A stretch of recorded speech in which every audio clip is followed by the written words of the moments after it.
change, probably the issue of our times. I think it is the most important issue of our times. But how exactly do climate activists navigate the political scene in Singapore? What do they want? Because but many people say the government and other people are onto climate change already. Governments around the world keep talking about it. There's COP, there's all sorts of organizations that keep discussing ways to combat climate change. So what is the ultimate goal of climate activists in Singapore? So today we are going to be speaking to two young activists.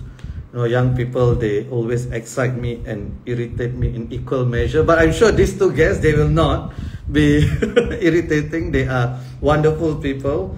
Well, I know one of them at least. She's a wonderful person. I'm sure the other is as well. So SG Climate Rally, they are representatives from SG Climate Rally, and I will be getting them to introduce themselves in a while.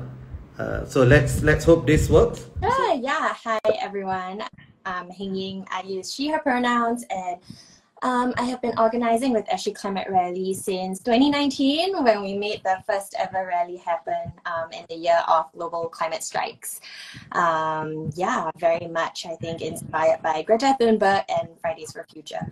So since then, I've been doing, you know, bits and pieces in the movement in different kinds of roles. And yeah, very excited to be working on helping to coordinate the rally this year that's happening 2 Saturdays from now, and super excited to see all of you there. Okay. So that is, what was the date again? 23rd September, yeah. 23rd, what time to what time at Hong Lim Park? 3 p.m. to 7 p.m. at Hong Lim Park. All right, got it. Thank you. So, Hing Ying, you do this full time, or what do you do? Oh no. So no, this is, you know, our outside of peak work jobs. No one in the movement is doing this full time. Everyone is a student doing this after school, you know, or someone doing this after work. I work in diversity and inclusion in my job. Okay, nice. Thank you. I think it's important to get that out there, that most of you guys are volunteers. This is something that you do on top of your busy schedule. So thank you. Debbie, you want to go? Yeah, sure. And also to clarify, not most of us, all of us. All of you. Okay. Yes, all of us are doing this. Students are also very busy. Yes. So, yeah, thank you very much. I'm Debbie. I'm a 4th year public policy and global affairs student at NTU. And in the movement, I mainly help with the social media side. I'm also one of the hosts for our newly launched podcast called Climate Kopitiam on Spotify. Yes, that's me. Thank you. Please give it a listen if you haven't already. Debbie is so cool, the host. So excellent. What is? Can you repeat the name again? Climate Kopitiam. Okay, great. Yeah, you can. So it's not available on YouTube, right? Only on Spotify? Yes, only on Spotify. Okay, got it. Thank you so much. Okay, so just in the interest of transparency, so Debbie is also my student. Okay. Yes. But that has no bearing on how this conversation will go, I think. Yes, but okay, I'm no longer taking any of his mods, so it's fine. Okay, so yeah. First question, right? So there are other climate organizations out there. There are climate activists, you know, the Wet and Wild. We have Singapore Youth for Climate Action. So how exactly does your organization differ from others, if at all? Yeah, sure. I'd be happy to kick us off, and I will say, you know, all of those cool people and groups you've named, Tyrian, FYCA, we are big fans and also friends. So it's really all about working together and knowing where our individual also areas of focus are to complement them.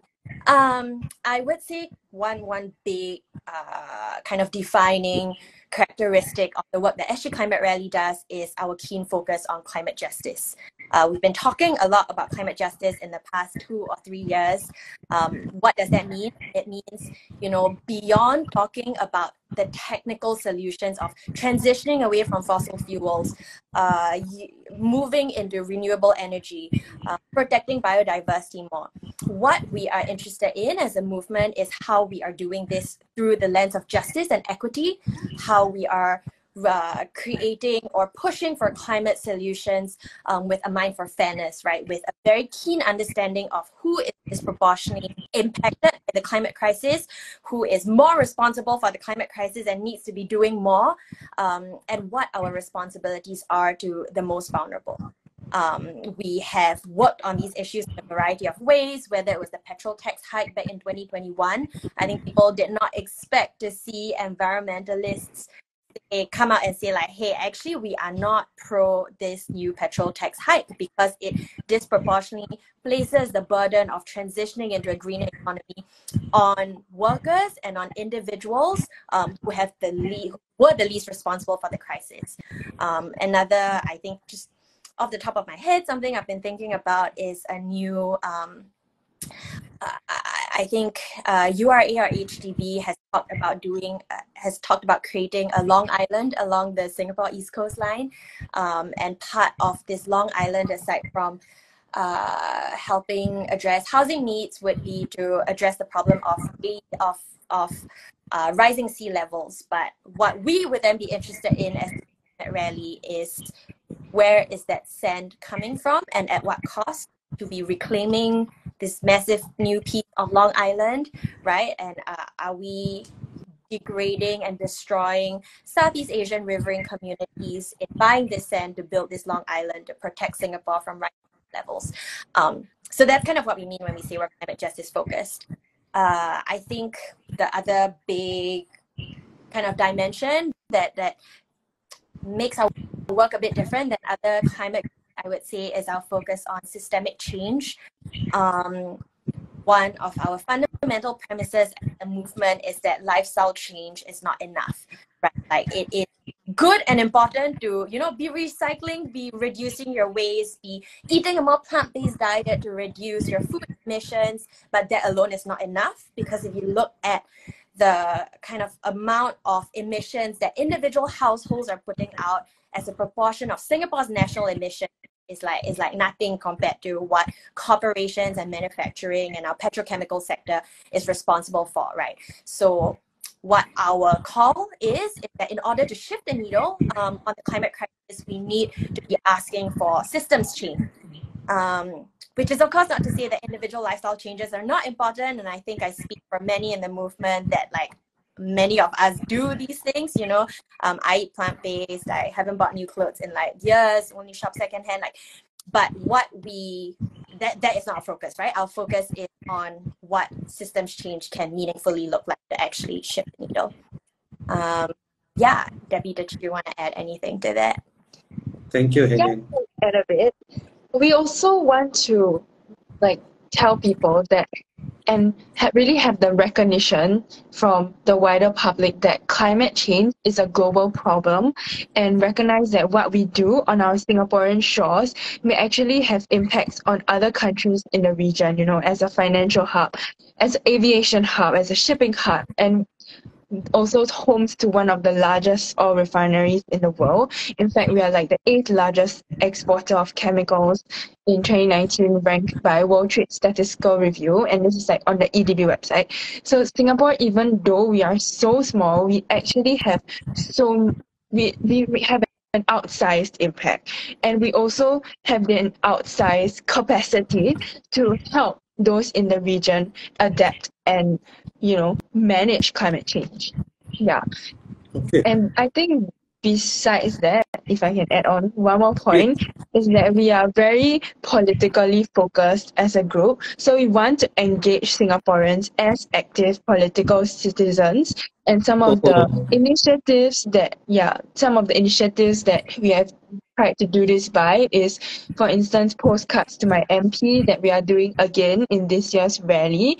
We had this movement during GE 2020 called Green Watch, where we organized people in their neighborhoods. We connected people and like basically gave them the platform to discuss their various parties like green plans. And we also had like a SG Green Plan tracker. So on that note, though, I must say that we used to be more focused on communicating like the climate science, but as the understanding of climate science amongst the Singaporean like public has improved a lot over the years, I think we are also very grateful that climate deniers in Singapore are few and far between. We are now focusing more on communicating like the impact side of it, which is much less talked about when we talk about climate change.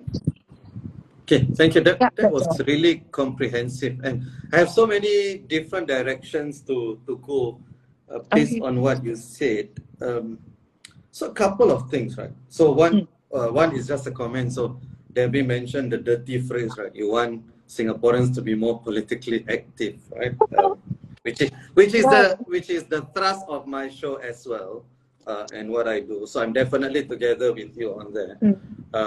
But you can even in the answers that the two of you gave collectively, you can sense why some people would be nervous about your movement, right? But we'll get to that later on.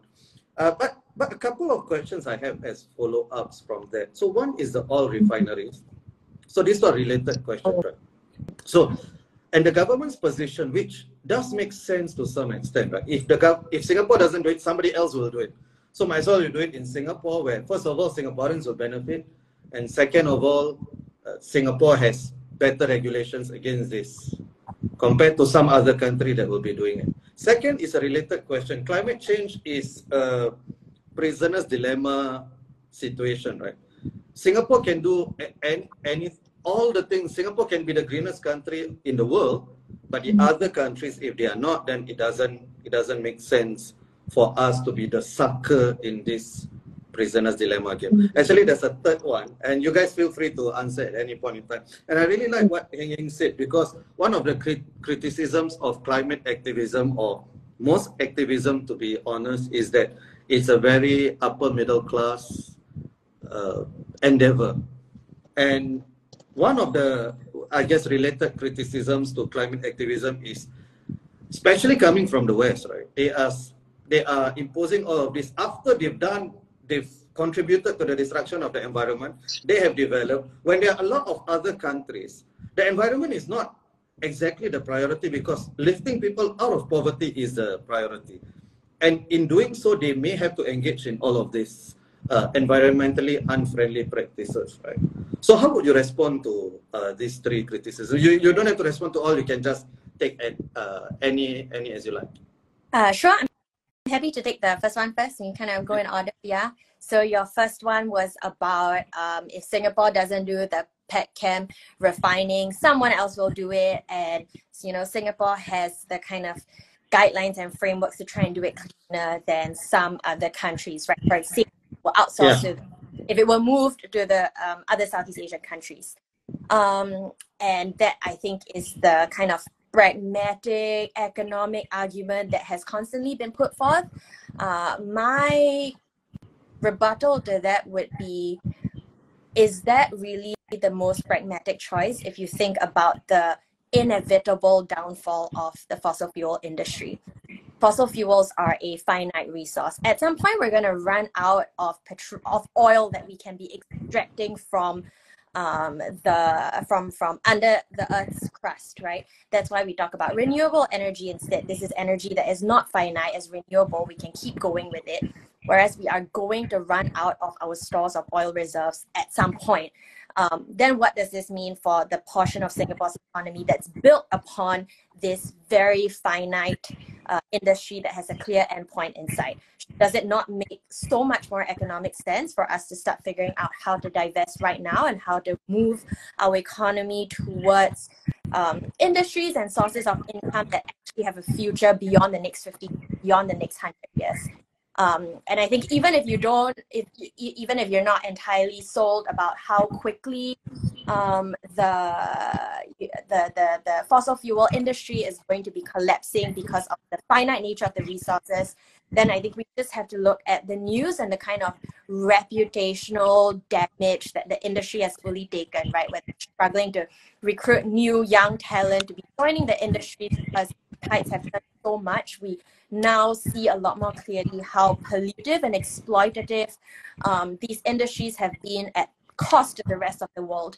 So there is such an immense, I think, pending decline in this industry also from the kind of consumer or like reputational point of view. So is there not the pragmatic economic thing to be figuring out economic model that will actually take us into the next few decades, that will actually take us into the next few centuries? That would be my response. Okay, thank you.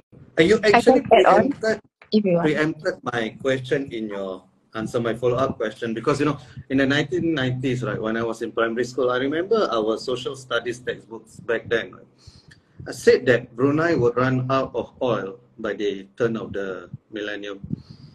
And that hasn't happened because of technological innovation, right? They seem to find new oil reserves, and people find new oil reserves everywhere. But you preempted that with the second part of your answer. So thank you for that. Debbie, do you want to add anything? Yes, I wanted to add. So I wanted to like humor your idea, your initial idea, right? Like, what if we need fossil fuels forever and we cannot find another like solution to creating plastic? So if we cannot find another solution to creating like all these chemicals. Whose idea was it? I never mentioned it. Oh, really? Okay, sorry. But it's okay, Can we take the argument a bit further, right? Yeah. You take your argument a bit further, right? Okay, carry on. Yeah. That basically like we need fossil fuels forever. Like that's fine, maybe we do. And then but there are still many steps that we can do to make sure that our usage of these fossil fuels, the impact on the environment and the correlation to causing global warming is being minimized. So this can include like carbon capture, utilization and storage technologies, or it can include like planting trees in Ghana or something, which is actually what Singapore is doing now. Yeah. It can also include like, reskilling these workers. Actually, this is kind of related to like your third point about how like maybe we need to lift people out of poverty before we resolve climate change, right? Because it's like a more like tangible in your face problem for a lot of countries and a lot of places. So I think like the entire point of climate justice is saying that yes, we have all these existing social issues and social structures and inequalities in place that are very, very much being exacerbated by the climate crisis, and it will be exacerbated by the green transition if we do not like preempt this and if we do not like think about solutions right now for all this. Yeah. Right. So it is an economic argument as much as it is a climate argument itself. Okay. Yeah. Thank you so much. So the second question I wanted to discuss was the rally. Why this rally? So it first started in 2019. So I presume this is the second physical rally or second? Yeah. Okay. So why do you need a rally to do this? Okay. Because honestly, in our day-to-day lives, like besides voting, what else is there that we can do? Okay, there's a lot. And the rally you mentioned is a few one just of now. them. Yeah, the rally is one of them, right? And this is really like a physical show of our solidarity and our like belief in this issue, that this needs to be looked at further, and that people are willing to like spend their entire Saturdays and come out and stand behind this. Yeah. Or at least part of their Saturdays, right? You still welcome people. Yeah, part of their Saturdays. Yeah. Everyone can do it.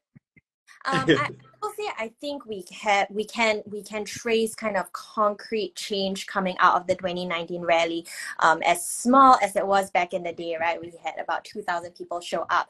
2,000. That's not small. That's significant. Well, we're hoping for more. What's the target this time? More than 2,000. That's one. Okay. I think we very much saw the impact of that right, where we saw how it changed national discourse, because this had never happened before. You know, mainstream media, independent media were both reporting on the fact that 2,000 people showed up to Hong Lim Park caring about climate change. This meant also that then the public was talking a bit more, as the climate crisis was a part of our national discourse. This has also then a huge impact on policy making, which ultimately is one of the big picture angles we are pushing towards, which is greater climate ambition for Singapore. One of the big asks of all rally goers back in 2019 was to write a postcard to their MP to ask for bolder climate action. We sent these postcards out. We actually got public responses from a number of ministers and MPs.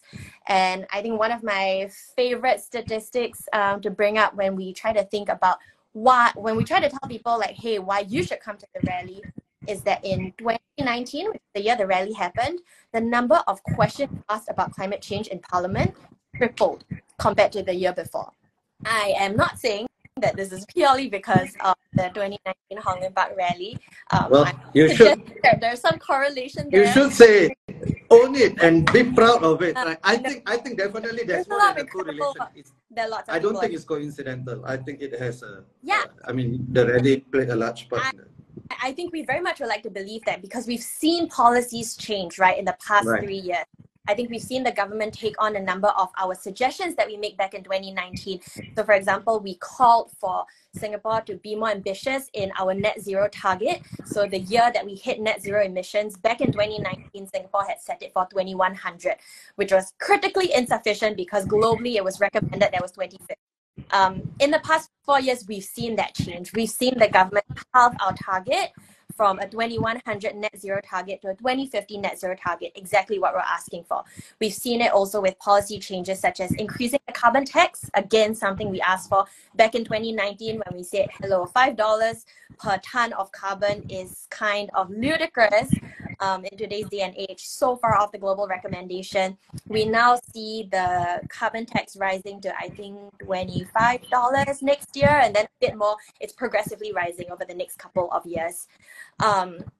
So I think we can't deny the impact that showing up and gathering in numbers and making your voice heard has in terms of shifting the needle in Singapore about what Singaporeans want out of our climate policies, right? In terms of shifting the needle in Parliament as to what the appetite is among Singaporeans for bolder climate action.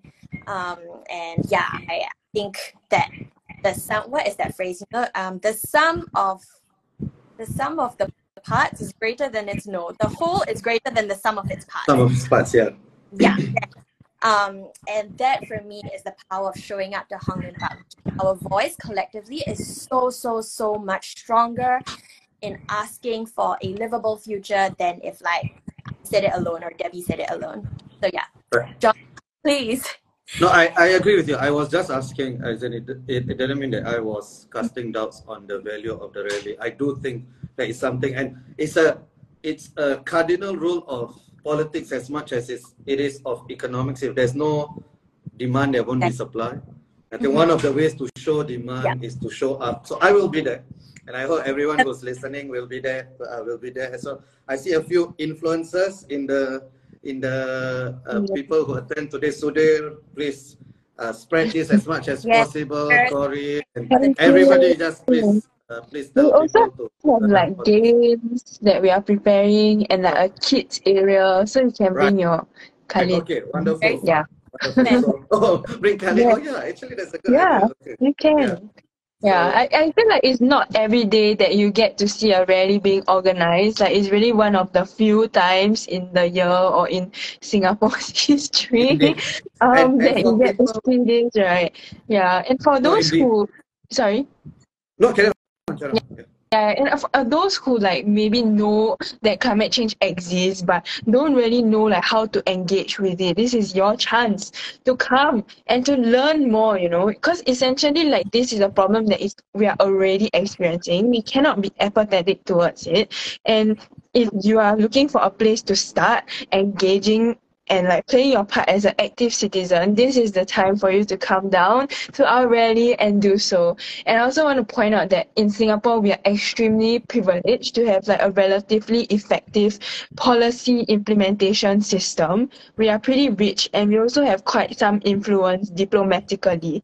And so I feel like it is our responsibility to also look at the impacts that we are having like beyond our shores and to stand in solidarity with them. So maybe if I can give a quick example, in our latest episode of the podcast, we spoke to a climate activist from the Philippines, and she shared that many climate activists in the Philippines are actually being kidnapped or even like killed. Like entire villages and families are being killed.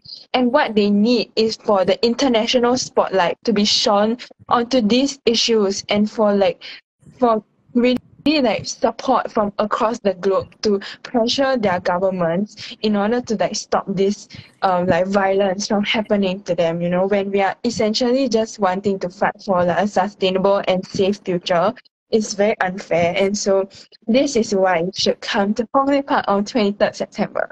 Right. And of course, the Philippines is also very vulnerable, more vulnerable than many countries to climate change. And, you know, maybe 15, 20 years ago, people can just ignore climate change. It was just theoretical, it was a science. But now you just look out of the window, right? And you already see it, like the hottest, the hot weathers and so on. So thank you for that.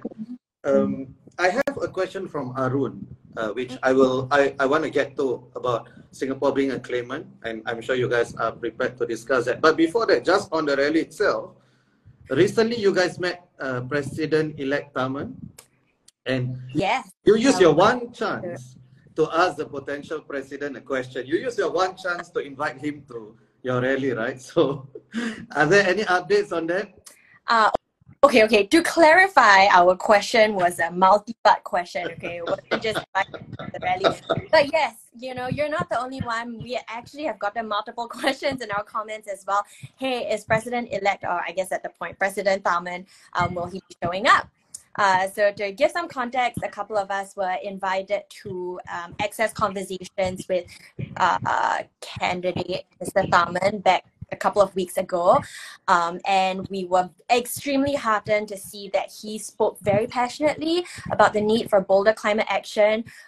He also kind of talked to the crowd about the science of tipping points and how we need to do so much more to secure a livable future.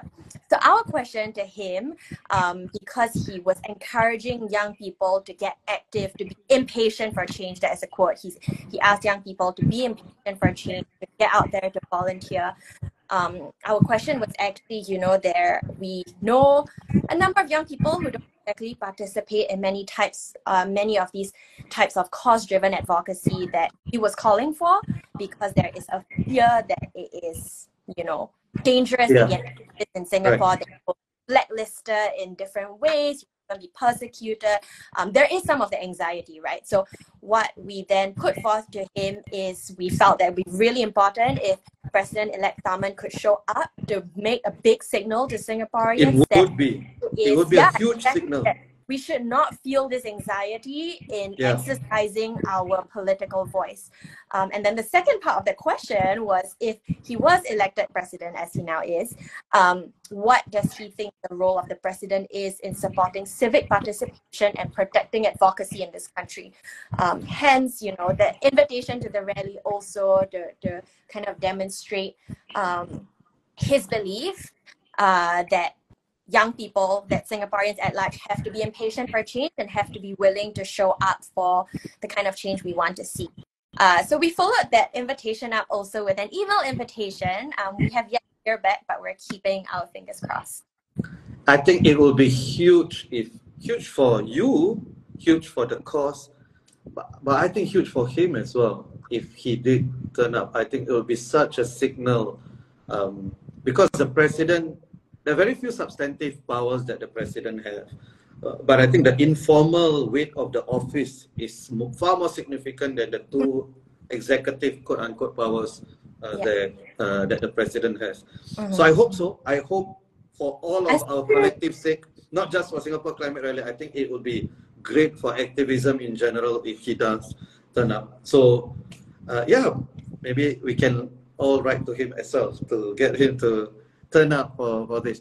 Joel, I just wanted to give a shout out to Joel because it is the other political podcast in Singapore which is worth listening to, the Political Fruit, and he said he's subscribed to your podcast and he's looking forward, and nice work, guys. That's what he said. Okay, all right.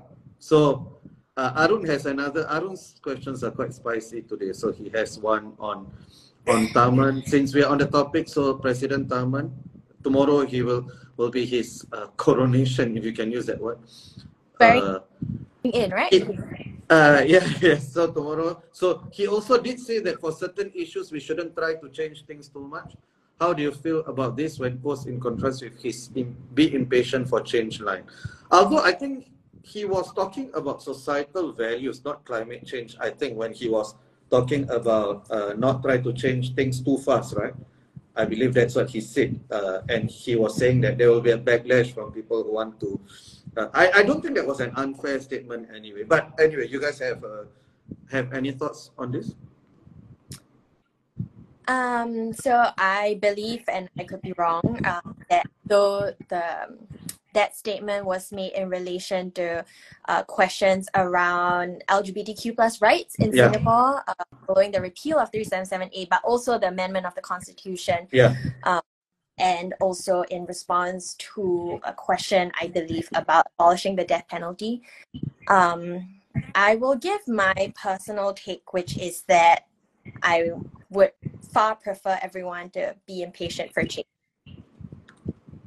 Full stop. And also I feel that, there's a limit that politicians can push because they need to appeal to the public to some extent. But I think we as citizens, we can push it even further. And in fact, that's what SG really has tried to do over the years. And so change happens in small steps, but persuading the public is definitely one of it, and getting people on board, teaching them or even having these kind of conversations about it is so important and should continue alongside political advancement of any issue. So I do think that there is a significant distinction to be made when it comes to societal norms, quote unquote, versus things like climate change. Whereas societal norms, in terms of gay marriage, for instance, there will always be a segment of the population that will not be on board with it, right? So I think it's quite a different set of issues. So I think, just to be fair to President-elect Tharman, he wasn't talking about climate change when he was talking about that. So I think, just so as not to misrepresent him, his other question, Arun's other question, there are other questions here as well, and I'll get to that. Sean has a comment about just stop oil, and as in you should throw something at paintings, he said. Okay, so I wanna get to just stop oil in a while. Okay, so let me just scroll up to Arun's question. So what do you think about Singapore's claim, whether Singapore contemplating whether to be a claimant to the COP27 Loss and Damage Fund? Okay, I think I can take this one because we actually spent an entire podcast episode 2 to cover this topic. Very good. Yeah, so very good. Not to say the entire episode again, but basically Grace Fu actually clarified that Singapore has not decided whether we will be a claimant or even a funder of the Loss and Damage Fund. The Singapore government's position was simply that Singapore is eligible to be a claimant because we are considered or categorized as a developing country, I think under World Trade Organization, and so that makes us eligible. But whether we should be a claimant to the fund, of course, is very much debatable. And actually, Climate Rally's position is that we feel that Singapore should not be a claimant to the fund because Singapore, in many ways, has the technical and as well financial capacity to to deal with climate change. And also we are not like we don't have natural disasters, and so actually the fund was created mainly to help with adaptation, which means like to help cope with the impacts of climate change, especially like natural disasters and extreme weather events. Yeah. Yeah. I'm also I'm just also sorry. just sorry. Can Debbie, can you mute Debbie, can you yourself mute first? yourself first? Oh, okay. Oh, okay. So it's coming from Debbie's side. The echo. Yeah, maybe you can resolve. I don't know why it suddenly came halfway. So the image that it would project if Singapore is a claimant, right? I think that we have far more to lose than to gain from that. I mean, it will just strengthen other people's perceptions of us, like negative other countries' negative perceptions of us. So I hope we decide against it, because honestly the cost outweigh the short term benefits of it. Okay, so we've addressed that. So there's no. Wait, It's maybe not I a can no. add one more line. Please. Yeah, so I think where like the idea of Singapore being a claimant came from is because in our like adaptation plan, we tend to build like seawalls, coastal protection, make sure we don't sink, etc. So that is estimated to cost like 100 billion, and PME announced this in 2019. And I think we have also seen like inflation and like, you know, we have GST high, etc. Apparently all this is also because like, you know, our expenses are increasing and we have to deal with a lot more of these like crisis situations. So yeah, I guess that's like a perspective that we can consider. Yeah, but I don't know. I'm not persuaded by that as well. That's a problem of a first world country, isn't it? Yes. We're having all of that because we are rich, right? Isn't it? No, totally. I think given our relative wealth to the region and actually to the rest of the world, as one of the wealthiest nations, especially per Indeed. capita, we should not be a claimant to the fund. My personal stance is we should be contributing to the fund on top of not being a claimant. I think if you also think about how Singapore's wealth has been generated over the past 50 years, some amount of that has been built off generating emissions, right, and profiting off of emissions, both direct and indirect, more so indirect. So yes, I think I'm fully in agreement with you, Walid, and Right. a number of green groups out there in Singapore as well, that Singapore should not be claiming from the Loss and Damage Fund. Yeah, I think we are all in agreement. Okay, so let's get to. I think at the very first question, Heng Heng did sort of answer some parts, but maybe I'll just get the two of you to expound a little bit more. What is it that you want practically from the government, if you could have a wish list, right? Because you yourself acknowledge that the government has moved, Parliament has moved, and before anybody asks, oh, what's the point of the questions tripling, right? That's how change happens, right?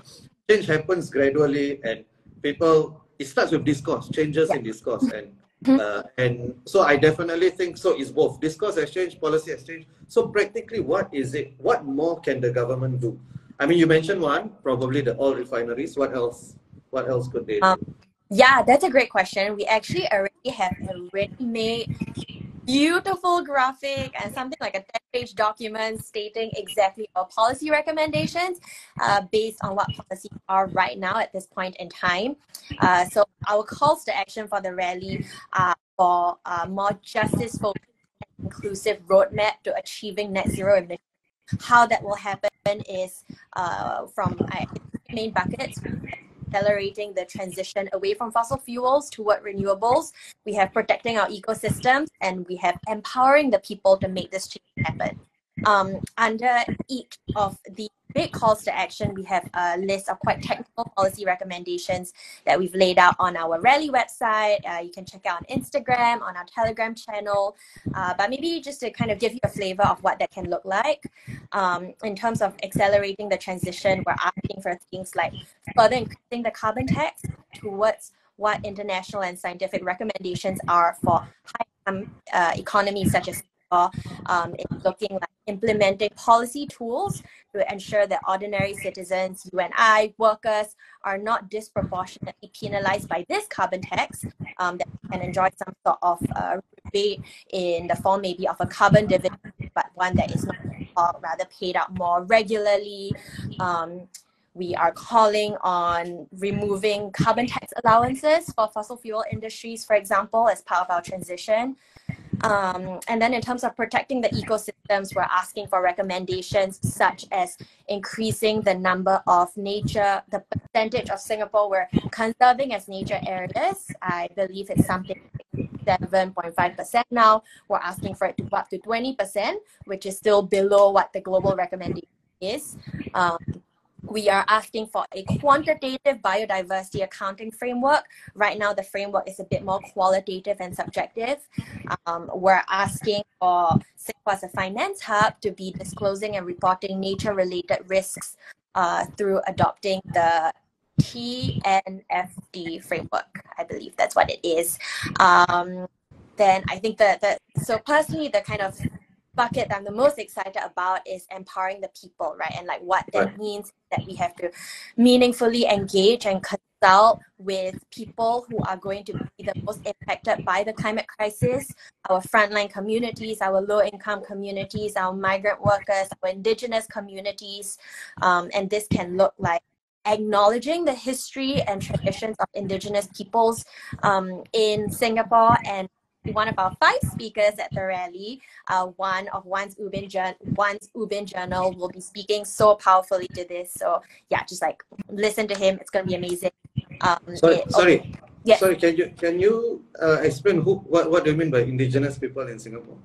Yeah, I guess I'm referring to the Orang Pulau, Orang Laut, who have historically called Singapore home for years before Raffles and immigrants came.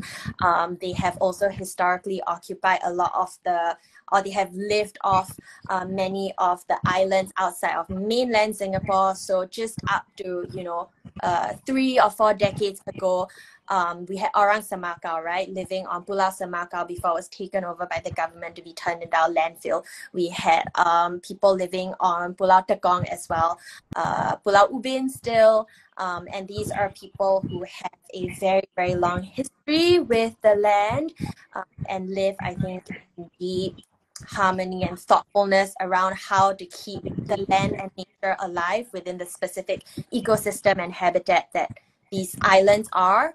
And yeah, a lot of that has been eroded in the name of Singapore's national development and wealth generation.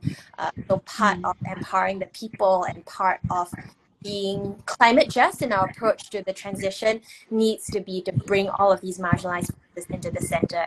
Like, how do we ensure we are not continuing to entrench socioeconomic inequity? Okay. Yeah. So maybe actually, I want to point out that, like, in the process of Singapore, like building Jurong Island, etc., and like basically uprooting these people, like they are the people of the sea. That's what Orang Laut means, I think.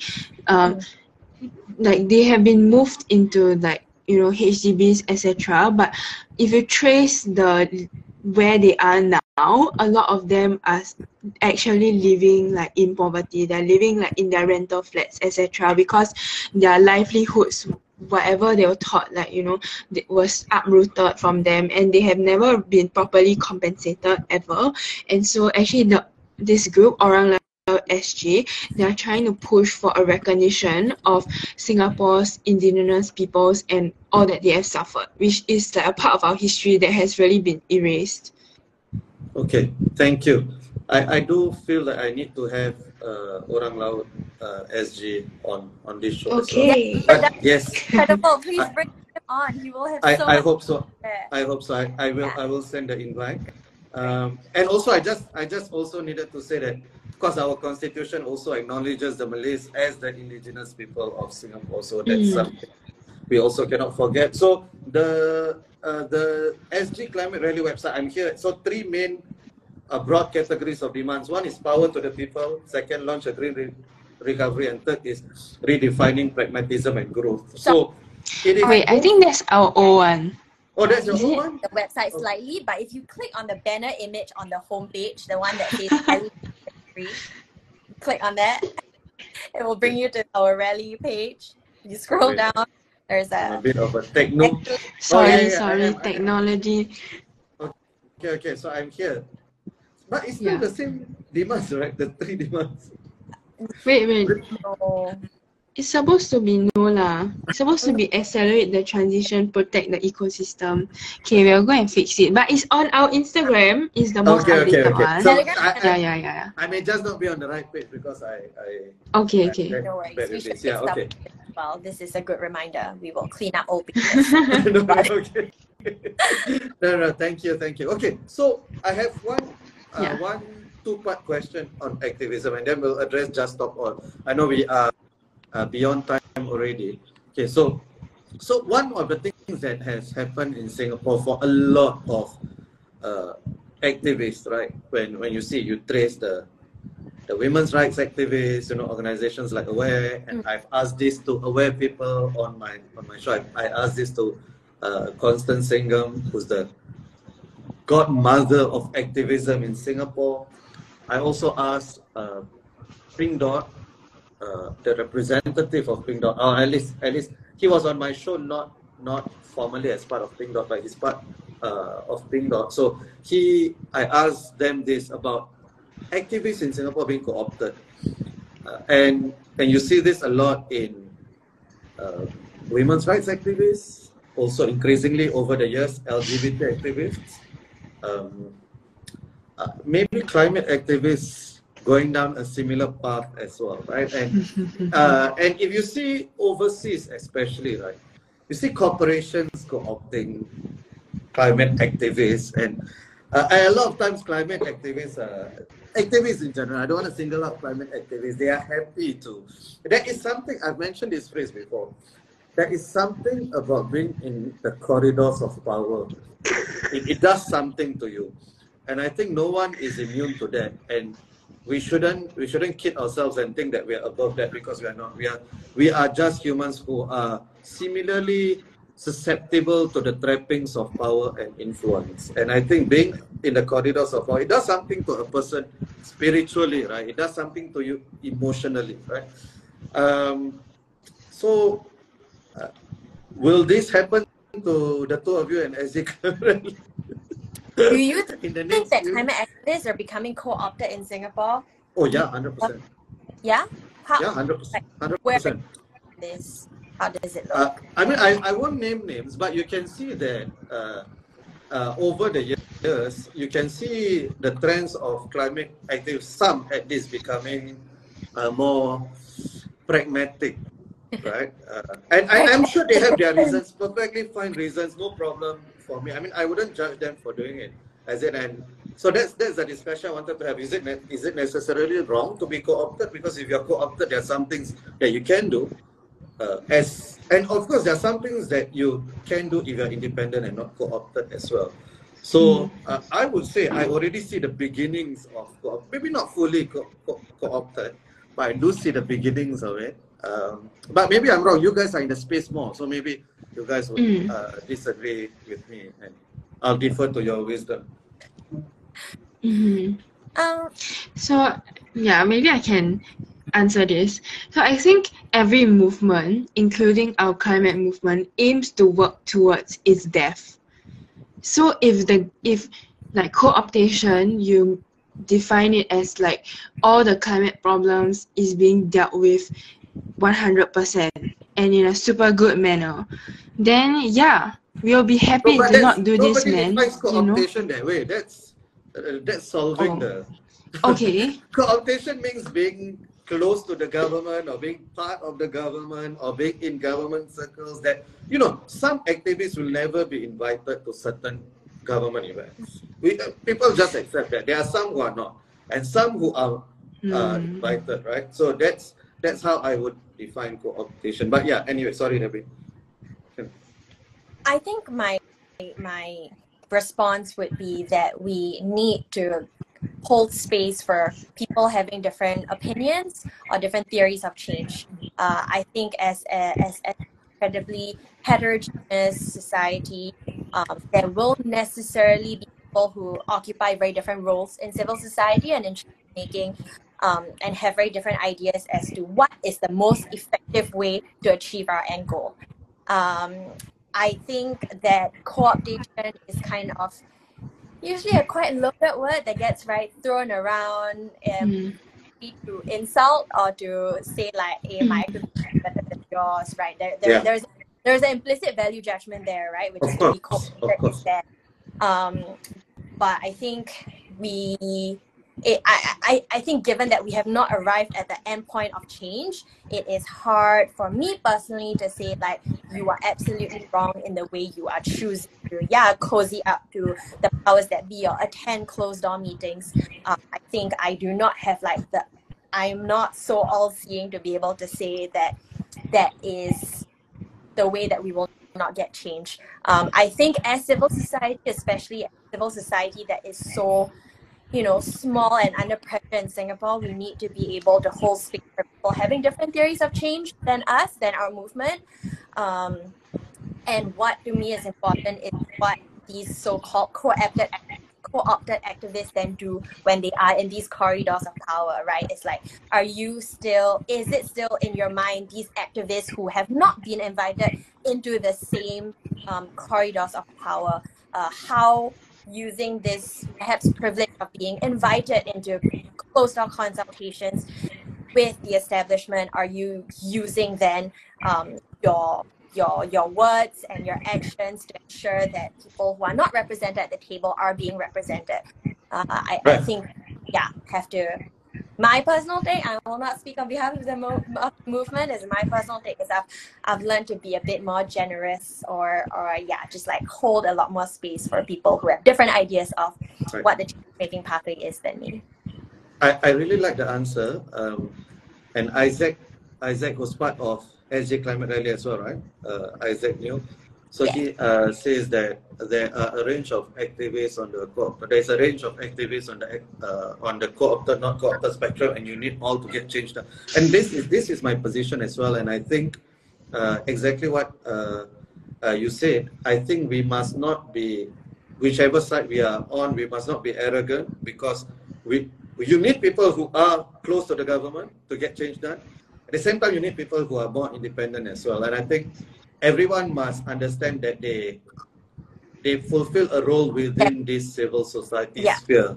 So the last thing that should happen is those who are co-opted say, hey, say to the independent ones, if you're as smart as me, right, then you'll get things done. Right? So that's because that's a silly way of understanding politics. And likewise, if the independents say, hey, if you're co-opted, you've sold your soul and so on, right?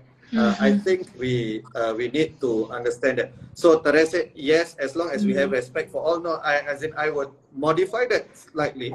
I would say respect doesn't need to be given like for whatever. It really depends on the condition that if you are invited, if you are within the corridors of power, you have to use your voice. Because a lot of time people, they justify to themselves in their mind, right? This is for the greater good, right? And then the greater good never comes, right? So I think everyone needs to be honest with themselves, understanding what space you occupy and what are the benefits and costs of occupying that space. So Arun says the skepticism inherent here with co-optation is that oftentimes because of the closed-door nature of this dynamic, the public has a harder time discerning what exactly they're doing. I agree. Yeah.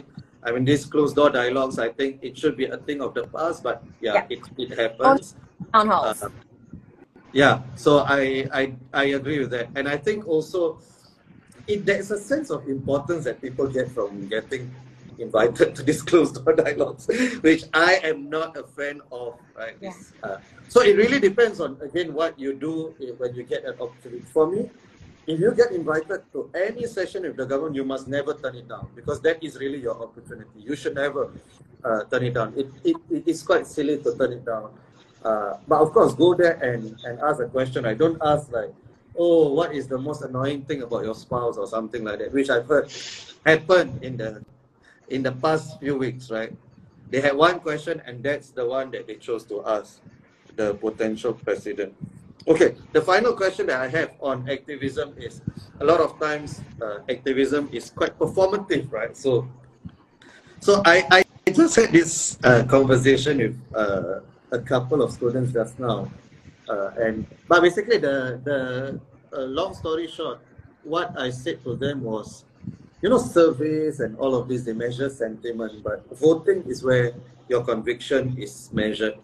Or and maybe not just voting, but in terms of what you do, right? So if you ask young people, a lot of them will say what are the things you care about the most, right? Climate change, right? But then would you give up meat as you guys do? I have a lot of respect for you. I was vegetarian for the past 2 days, and there's 2 days more than I could Oh my ever. God, clap for you. It's a little bit count. Meatless Monday every week, yeah. You know, And a little I bit only counts. was Every little vegetarian because I was in Taiwan, and it was not that easy to find halal food. Oh. But it was just, but So it's it very was hard. not out of your own conviction lah. It wasn't. So it's very Too hard. bad. So you guys, I have a lot of respect. Like you said just now at the top of this session, you said you haven't bought new clothes in years. I mean, that's Yeah. conviction, that's commitment, and I think many people would not be able to do that. You know, so I do not use the aircon except when guests are around. There's no aircon in my room, so I think I have earned myself a few plastic straws, right? But my Great my point is this. Like plastic straws is the easy one and is the most performative one. You can take a picture with it. Right? But when it comes to really like sacrificing, right, when you have to give up the aircon, for instance, which is, you know, it's bread and butter for most Singaporeans. Right? So how would you respond to the criticism that a lot of climate activists, not you guys necessarily, the two of you are not, because you guys have walked the talk, right? No But lah, anyway. a lot of people are doing it in a performative way, but they don't really sacrifice things which matter to them. I would push back on that to say that okay, even if you are still using plastic straws and your aircon is on right now, I think it doesn't make someone necessarily a performative activist. I think going back to what we we're saying at the very start of this podcast, one of the fundamental premises of who we are as a rally is that we believe systemic change is necessary to get us out of the climate crisis, not just individual lifestyle change. I think a lot of the rhetoric or the narrative around climate change gets distracted, or we derail when we start talking about like, oh, but I saw you use a plastic straw the other day, or you go FairPrice yesterday, you like never bring your own reusable bag. I think that is missing the point entirely. Look at the hard numbers of where exactly our like the biggest proportion of our waste and our emissions are coming from, and it is not coming from me and you individually not using plastic straws for the past 5 years. I think we also need to be extremely careful in saying the only way to be a good climate activist is to fully embody some of these lifestyle changes that will reduce your individual carbon footprint for multiple reasons. A, because the idea of a carbon footprint at all was invented by fossil fuel giants decades ago as a way of distracting from the systemic nature of the issue. B, because there are living under the systems we do, it is simply not possible to live a zero emissions life or a completely ethical life. An individual who is bound to systems and ways of buying things and eating things that society is providing that I'm not choosing. I think it can also run the risk of being exclusive to people who hold different identities. So, for example, if you are disabled and you need a plastic straw to drink, that does not mean you are a performative activist. If you are someone who has a different body shape than what thrift shops in Singapore cater to, that doesn't mean that simply because you cannot buy secondhand clothes due to various issues in Singapore, you are not you are a performative activist. So I personally think it is we need to shift the conversation away from saying like, hey, how dare you say you care about climate change if you just recently took a plastic bag from NTC, and about the bigger picture of what these people who are calling themselves activists are doing in terms of pushing systemic change, in terms of pushing a climate just approach to the climate transition. Yeah, those are. Thank you. Yeah, I like that answer a lot. So it is more about systemic change than what individuals do, because that's where the bulk of the problem is. And talking about lifestyle changes, yes, it's important, but it's really a small part of the picture.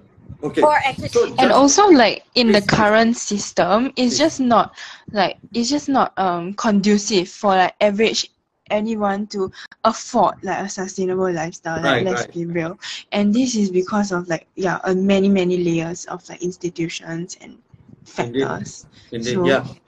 Like vegan food is not that cheap in Singapore also, right? Maybe it's in not. Europe it's much cheaper in Europe, for instance. Okay, just stop oil, right? So yeah, so somebody said great answer. I agree. That was fantastic. So just stop oil. It seems that most of my friends, in fact, I haven't spoken to somebody, a normal person in the UK. I mean, I used to live there, so I still have some contacts there who are in favor of just stop oil. In fact, everyone that I've spoken to, right, thinks that they have heard the climate cause. They are making people turn off from this. Do you guys have any thoughts on that? Yeah, so I think this is like related to the performative activism question that you had. And I think I can understand why climate activists get a bad rap, because they are like chaining themselves to buildings, cementing themselves to like airplane runways, throwing soup at paintings, and Yeah. people are like, why are you doing this, right?